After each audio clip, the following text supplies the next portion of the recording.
Alrighty, so another match week of the MLS season is in the books, and these four games also on Sunday have just finished.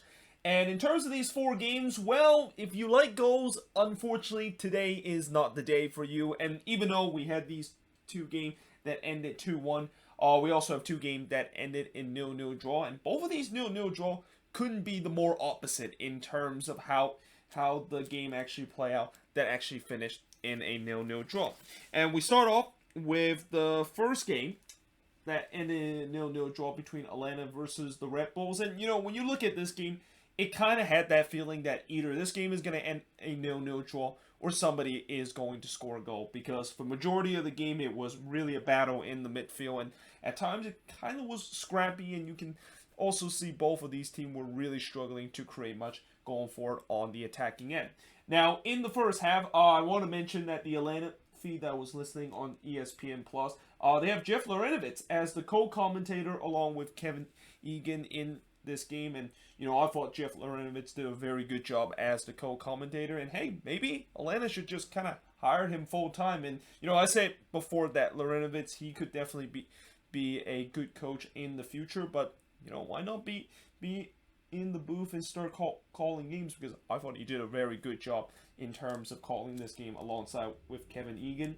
There was a couple of half chances for both teams early in this game, but neither goalkeeper was really tested. The first real chance was Guzan robbing Yearwood, but the flag, of course, went up, so even that went in, it wouldn't have counted.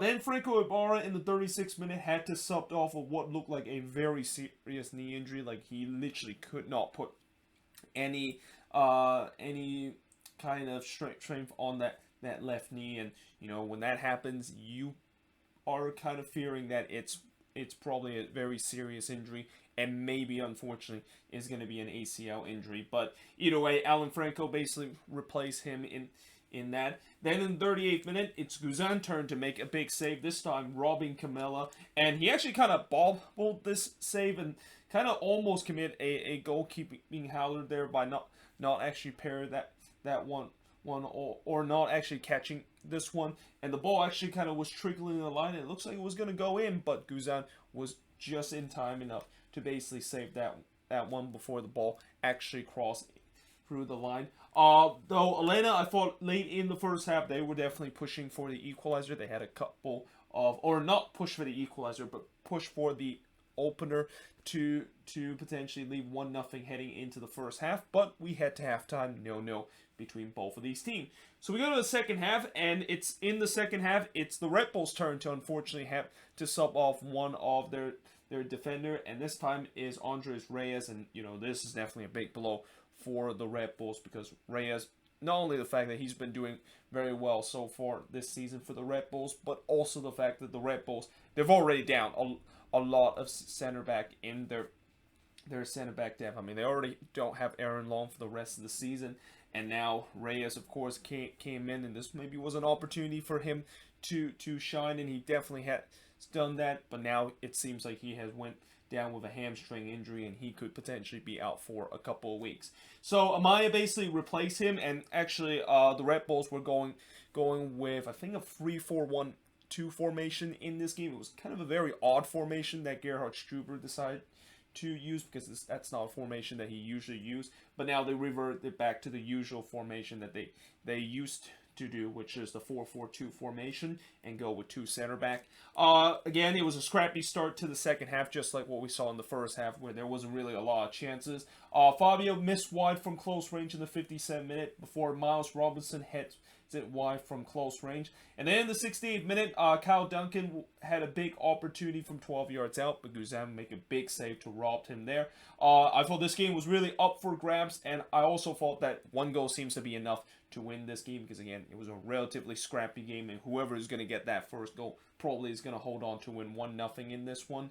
Cornell then denied Lennon from close range in the 77th minute before there was a scramble in the box, which at the end it resulted in Moreno trying to toe poke it in, but Cornell was out having none of that as he make a save into it. Barco then had a free kick 25 yards out that not only goes wide, but goes way, way wide. I mean, there was definitely a lot of excitement inside the 40,000 fans in Mercedes-Benz Stadium when that free kick was about to take, and it was pretty anticlimactic after he just completely blazed that one over. But Atlanta was definitely pushing for a late winner, and they almost had a chance to, or they almost got that late winner in the 89th minute when Miles Robinson, who, keep in mind, he still haven't scored a goal for Atlanta coming into this game, which is kind of shocking. I mean, you would think Miles Robinson have at least scored one goal. I mean, I know he's a defender, but you think Miles Robinson at least have scored one goal for Atlanta. Well, he came very close in this game. Only the post, of course, denied him of his first ever MLS goal. And in the end, it ends in a 0-0 draw between Atlanta versus the Red Bulls, and the shots in this game, 13 shots compared to 8 that the Red Bulls had, 3 shots on goal compared to 4 that the Red Bulls had, 6 shots off target compared to 4 that the Red Bulls had, 4 shots that was blocked compared to none that the Red Bulls had, and possession-wise, 62% possession compared to 38% possession that the Red Bulls had in this game. And by the way, the Red Bulls, this is the first time that they actually got a point on the road, as their previous, I think, 4 games that they have on the road have all been losses, so they're going to be happy coming out of this game with a point. But for Atlanta, it's another 2-point drop, and they definitely had some chances in this game to get that opening goal, but it's kind of the same story we're seeing in this game with Atlanta as we seen last year, where they just don't have anybody going for it, and they just don't have a true number 9 that, of course, can basically put the ball into the back of the net. And also, it is pretty clear that they are really desperate for Josef Martinez to be back in the starting 11, and hope they're going to get that Josef Martinez that was before he suffered that torn ACL, and not the Josef Martinez that is kind of still slowly trying to get himself back to his best a couple of years ago.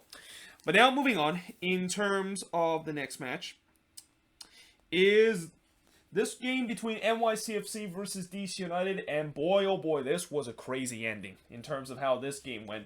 And for NYCFC, it was 84 minutes of frustration, and then the last 6 minutes was just pure joy, including the very last kick of the game, where pretty much Red Bull Arena and the small amount of NYCFC fans in that stadium just pretty much gone ballistic when they saw their team score a late winner.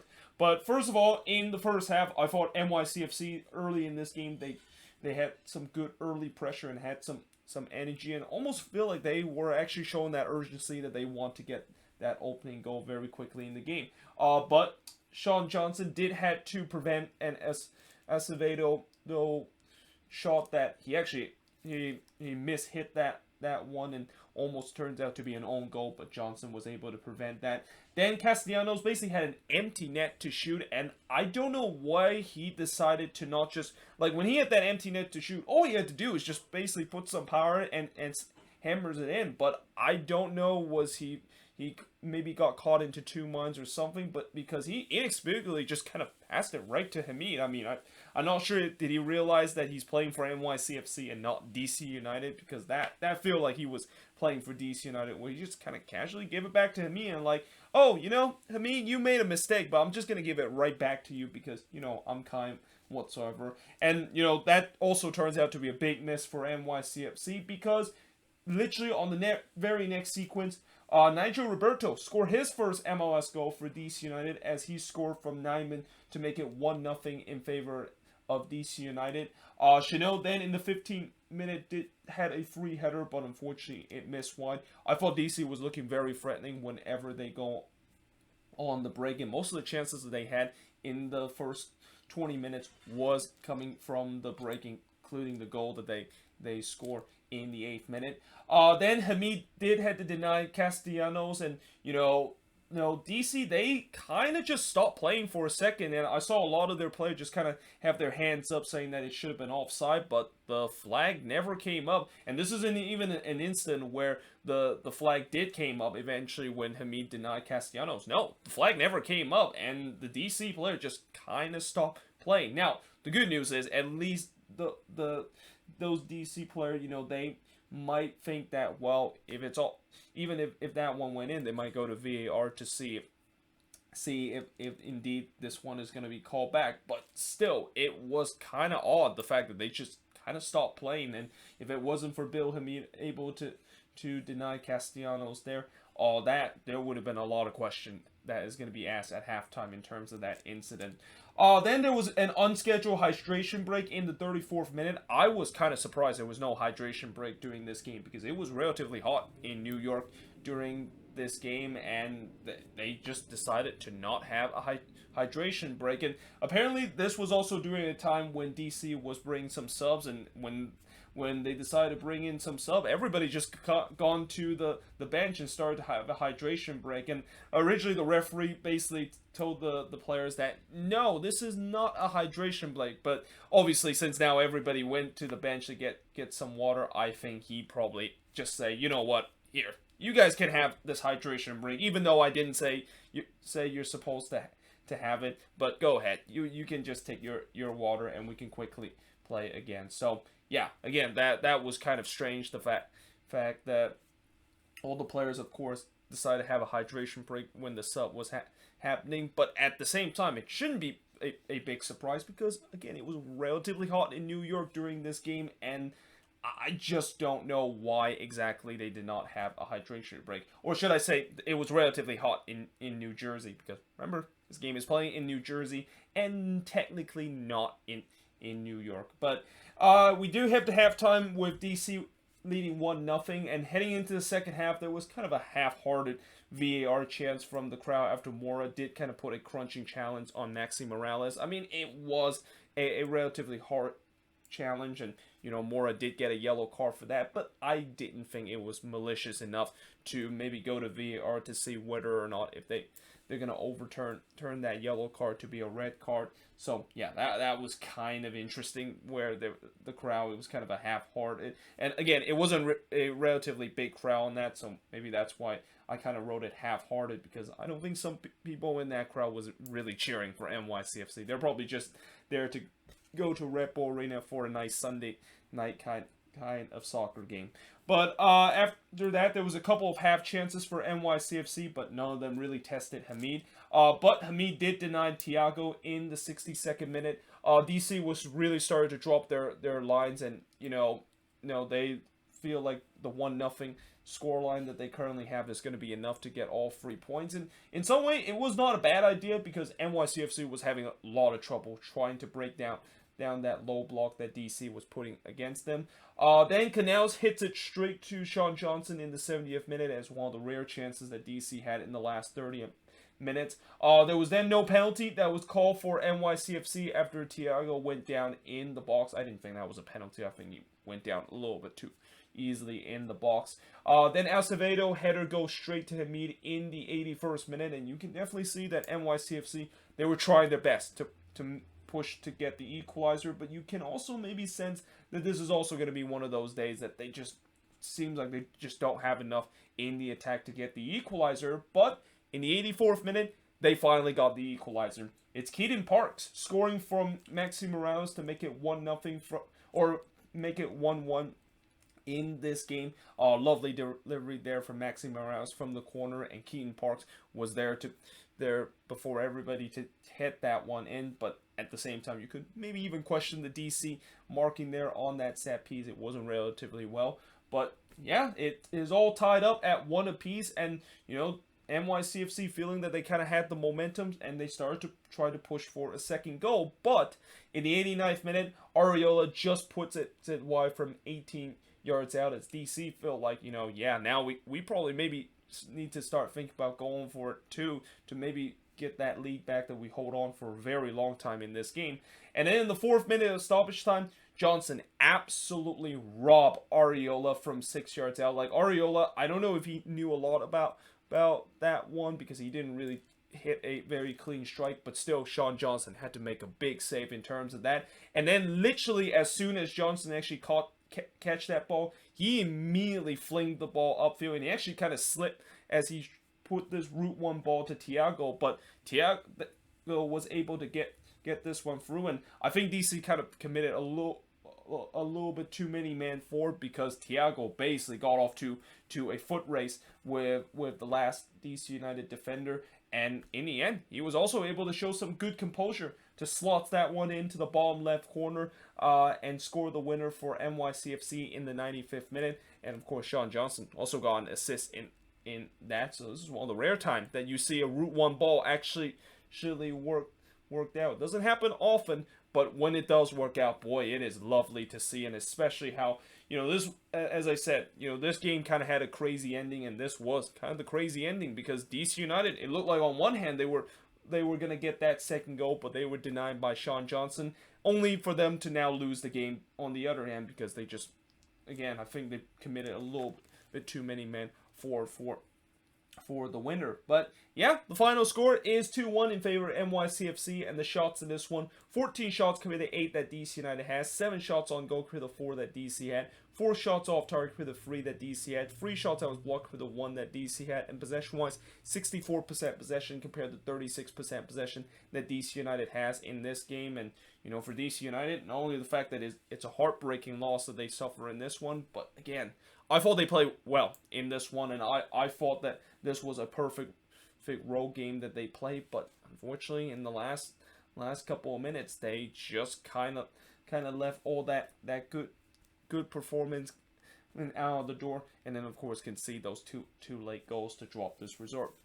But now moving on, in terms of the next match, is the other 0-0 draw from this Sunday action. And, just like the last game between Austin FC versus the San Jose Earthquakes, this is another game where there clearly should have been a goal that could have been scored. I mean, it is kind of bewildered with the way that these first two games at Q2 Stadium have been highly entertaining, and yet there still have not been a goal that has been scored at Q2 Stadium. In fact, the only goal that has been scored at Q2 Stadium was that U.S. Women's National Team game right before when Austin FC played their first ever home game against the San Jose Earthquakes. But yeah, in this one, it's another 0-0 draw, and this time they got a 0-0 draw against the Columbus Crew. And early on in the first half, and just 20 seconds into the game, Fagundes almost scored not only the fastest goal for Austin FC, but probably the first goal in Q2 Stadium history, but unfortunately he missed wide from close range.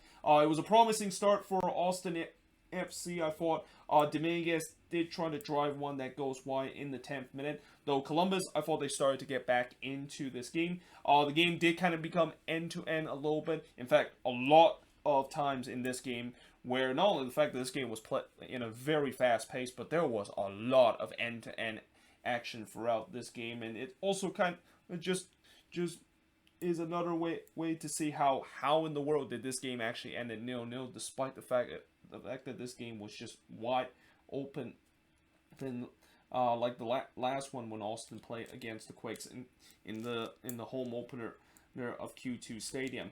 But in the 18th minute, Room was able to deny Stroud from close range, and also just like that last home opener, I thought the goalkeepers in this game was definitely decent and was part of the reason why this one may have ended 0-0. But in the 28th minute, Zardes did had a header that just goes high before Stroud drags a shot wide from about 17 yards out not long after that. And I also kind of wrote the finishing, once again, is not there for Austin. Like, this has been an issue for Austin FC this season, where, no matter what they do, going forward on the attack, the finishing is just not there for them. And I'm pretty sure that Josh Wolf at training must have emphasized finishing on this team. But no matter what he's trying to emphasize finishing during training session, this team still have trouble in terms of putting the ball into the back of net. And at times in this game, they also had their weakness that is the reason why they haven't got off to a good start in their expansion year. And that, of course, is putting that final ball and that quality in terms of putting a final ball to create those chances. But in the 37th minute, Zarian did drive a long-range effort that goes wide before Stuver got away with, I think, a mistake in the 42nd minute when the ball was kind of coming in and he failed to catch that one. But Cascante was able to just clear that one away, and Columbus didn't punish Stuver of making that mistake. I think this is really the first time I've seen Stuver make a bad mistake with this team, because otherwise he is another reason why Austin have relatively a very good defensive record. I mean, I don't think this defense for Austin in this back line is that good, but the reason why, when you look at the amount of goals that they concede, and you might think that their back line is good, is because Stuver has single-handedly make some big save in some of these games to keep that back line at least not being a team that looks like the FC Cincinnati expansion year back line a couple of years ago. But in the second minute of stoppage time, Stroud then puts it wide from close range. Before a minute later, Room would deny Pochettino after just a rare turnover from Jonathan Mensah there. And Austin, they were trying to push to get that opening goal before halftime, but we do have to halftime with a score 0-0 between both of these teams. Now in the second half, Stuber would deny Zarian from 27 yards out. Columbus definitely started out the better side in the first couple of minutes, but then this is when Austin decided that, yeah, we're going to start to press high and trying to win the ball back, and we're not just going to allow you to control this game. And they did a relatively good job in terms of it too, because I thought at times Columbus really had problems in terms of trying to play out that Austin press. Zardes then destroyed part of the turf at Q2 Stadium in the 53rd minute when he kind of took a shot that goes way wide, and that also kind of is not a good look in terms of the fact that the turf at that stadium is kind of starting to fall apart a little bit. Like, this is only the second game at their new stadium, and they're already having some issue in terms of the turf. Now, the good news is for the rest of the game, it doesn't seem like that was the case. And also that divot that Zardes, of course, made, which, by the way, he did not actually fix that divot. I mean, there's an unwritten rule in soccer where when you make a divot, you have to be the one to try to of course fix it. But they eventually did fix it, and for the rest of the game I didn't really see a lot of issue in terms of that part of the pitch where the divot was any more of an issue. But still, not a good look in terms of the fact that this is only the second game at Q2 Stadium and the turf already is kind of started to fall apart already. Now the game, of course, feel like there could be a goal soon as both teams was getting chances. Stuver then denied Zarian from long range in the 70th minute before he would rob Zardes from close range in the 72nd minute, as all of a sudden Columbus looked like they were going to get that opening goal. During the hydration break, they announced the attendance was 20,738 people, which is a sellout, and it definitely looked like a sellout there at Q2 Stadium. I mean, I'm seeing before where MLS game they said it's a sellout, and I see some empty seat in the stadium, but in this game I didn't really see a lot of empty seats in the stadium, and it was just truly packed. And you can also kind of sense that, yeah, we're gonna see more of that in Austin FC game, because you can see there is definitely a lot of hype in terms of this team, and the support of this team is definitely very strong right now. Now, the big question is, will that continue if this team continue to struggle like that? And we'll see. I mean, we've seen before where, when that hype and that kind of smell off of the new car, or in this case, the smell of a new team is starting to wear off, then it's going to be interesting to see whether or not if that attendance is going to take a dip. But as of now, the hype is definitely with this team, and a lot of people in Austin is definitely behind their first ever professional team in their city, and it's been shown in these first two games where not only the fact it's been sold out, but there's literally no empty seats you can find at Q2 Stadium, and it's one of the rare times where when they say it's a sellout, it definitely is a sellout.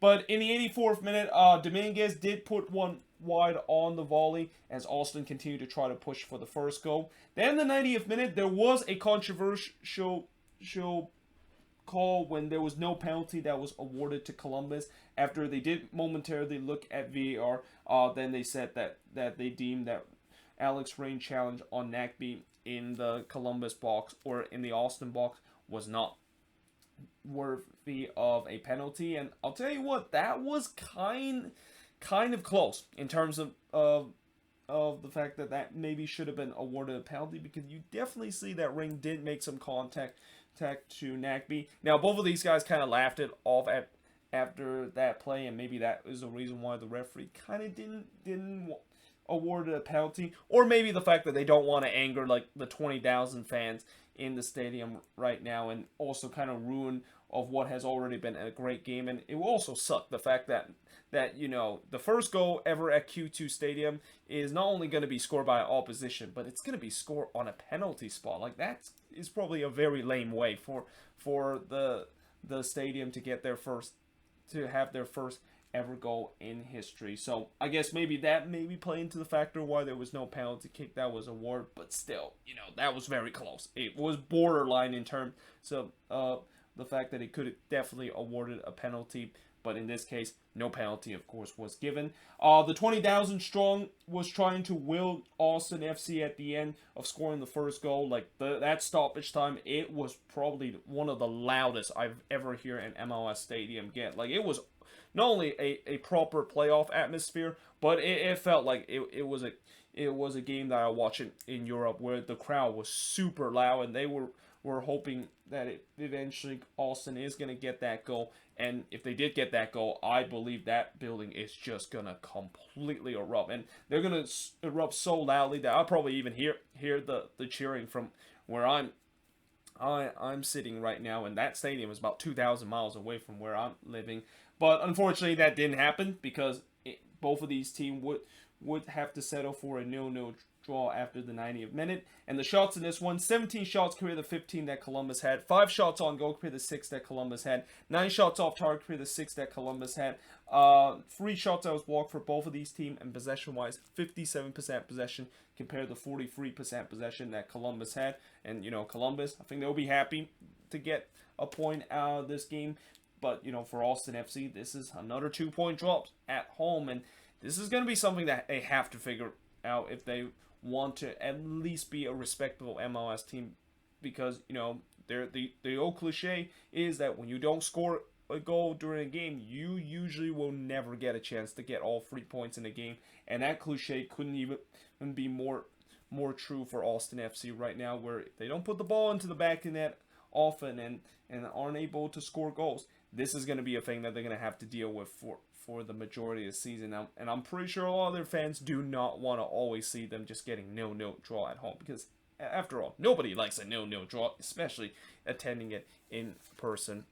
But that being said, moving on into the last game on this board is Dallas and New England. So, yesterday I talked about how MLS is truly an unpredictable league, because even when you have some of the worst team in the league facing against some of the best team in the league, you never know.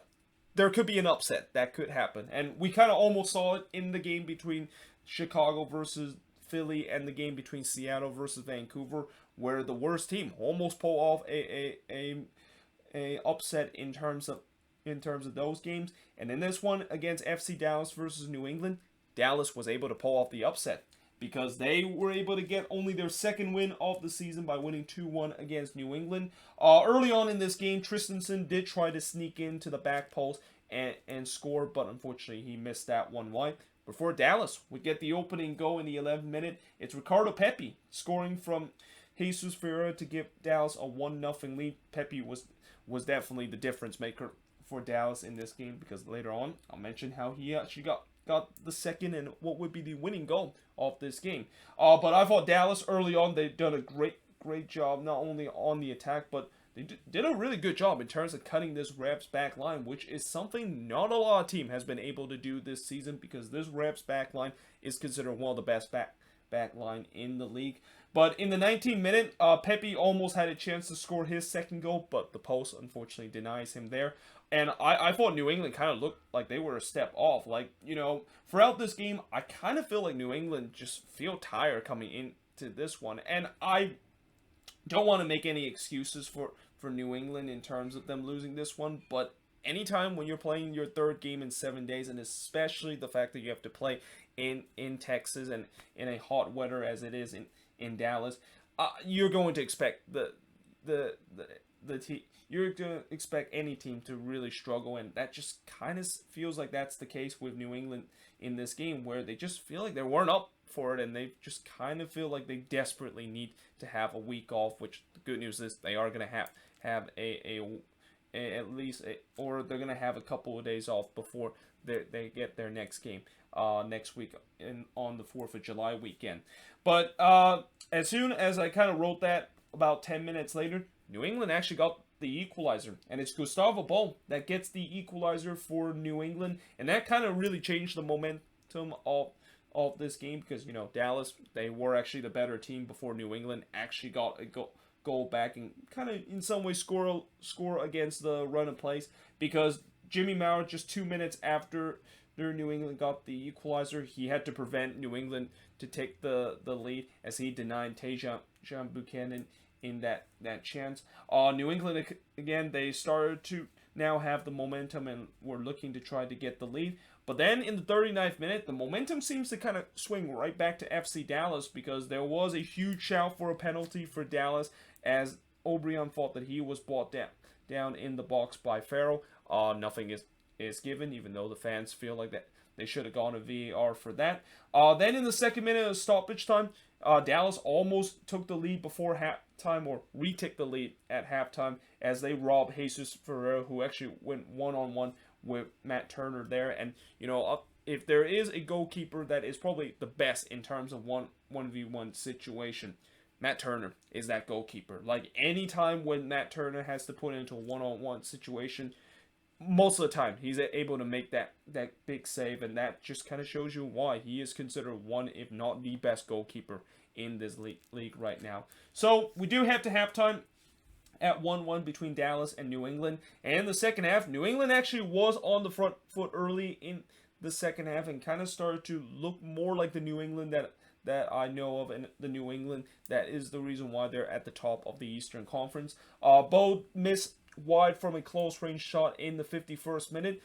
And then on the 54th minute, Dallas retake the lead. It's Ricardo Pepi scoring from Holland's Head to make it 2-1 in favor of Dallas, and that goal was just completely against the run of play. Like, Dallas didn't really got off to a good start in the second half, and that I thought for sure New England was going to eventually get that second goal, but it turns out Dallas somehow on the other end, and really the first chance they have on the attack in the second half, they put the ball into the back of the net, and it's 2-1 in favor of them, and that kind of really stunned New England too, and in some ways kind of stopped the momentum that they had in the second half, because for the rest of this game kind of started to become a little bit stale, as neither team really started to do well on the attack, which that favors Dallas, because they know as long as that's going to continue, they're going to get all 3 points in this game. And really, as the time winds down, I would expect maybe New England might have a late pushback, but doesn't seem like that was the case, because they looked like they were absolutely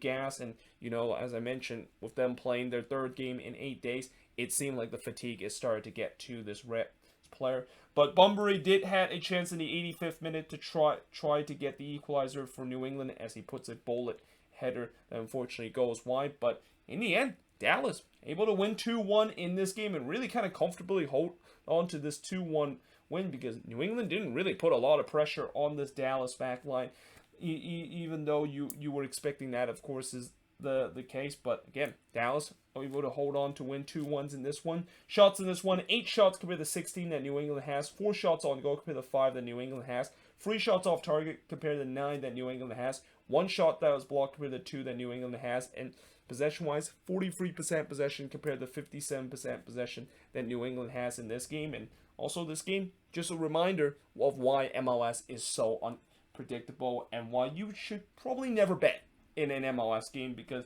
you're going to see this happen often, where you would think the team that is near the top of the standings would be favorites coming against the team that is near the bottom of the table, or in this case, literally at the bottom of the table, that is FC Dallas. But Dallas got a win in this game, and I think with this win, I'm not quite sure if this is the case, because I haven't checked the standings yet, but I think they're now lift themselves from the basement of the Western Conference, and now they of course got 10 points, which I think that's actually right on level of what the San Jose Earthquakes have right now. So it's either them still staying at the bottom, or the Quakes are now indeed at the bottom, depending on how the goal differential is going to look like. And also, let's not forget Vancouver, obviously, They were, I think, second to bottom in that, but Vancouver also got a point out of that last game. So again, I'll check later on the standing whether or not if Dallas is still remain at the bottom of the Western Conference. But